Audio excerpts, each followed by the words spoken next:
వైఎస్ఆర్సీపీ 15వ ఆవిర్భావ దినోత్సవ వేడుకలు ఘనంగా జరిగాయి.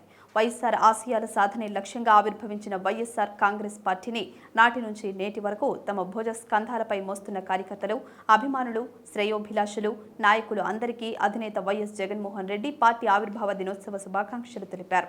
ఒక్కడితో మొదలై ఎన్నో ఒడిదుడుకులు ఎదుర్కొని ప్రజల ఆశీస్సులతో శక్తివంతమైన రాజకీయ పార్టీగా ఎదిగిన వైఎస్ఆర్సీపీ పార్టీ 15వ సంవత్సరంలోకి అడుగుపెట్టిందని, ఈ సుదీర్ఘ కాలంలో పార్టీ నిరంతరం ప్రజలతోనే ఉందని అన్నారు.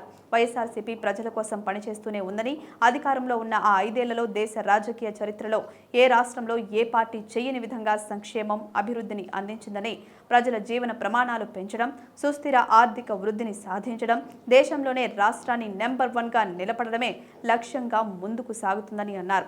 విలువలకు, విశ్వసనీయతకు ప్రతీకగా నిలిచిన పార్టీ పట్ల, నా పట్ల నమ్మకంతో, విశ్వాసంతో తనతో నడుస్తున్న పార్టీ కార్యకర్తలకు, నాయకులకు, శ్రేయోభిలాషులు అందరికీ జగన్ కృతజ్ఞతలు తెలిపారు. మరో 3 నుండి 4 ఏళ్ల తర్వాత మళ్లీ వైసీపీ ప్రభుత్వమే వస్తుందని అన్నారు. ప్రజల కష్టాల నుంచే వైసీపీ ఆవిర్భవించింది. ప్రతిపక్షంలో ఉండడం మనకు కొత్త కాదు. 15 ఏళ్లలో 10 ఏళ్లు ప్రతిపక్షంలోనే ఉన్నాం. ప్రభుత్వానికి ధీటైన సమాధానం ఇస్తున్నాం. కూటమి ప్రభుత్వం వ్యవస్థలను నిర్వీర్యం చేసిందని వ్యాఖ్యానించారు.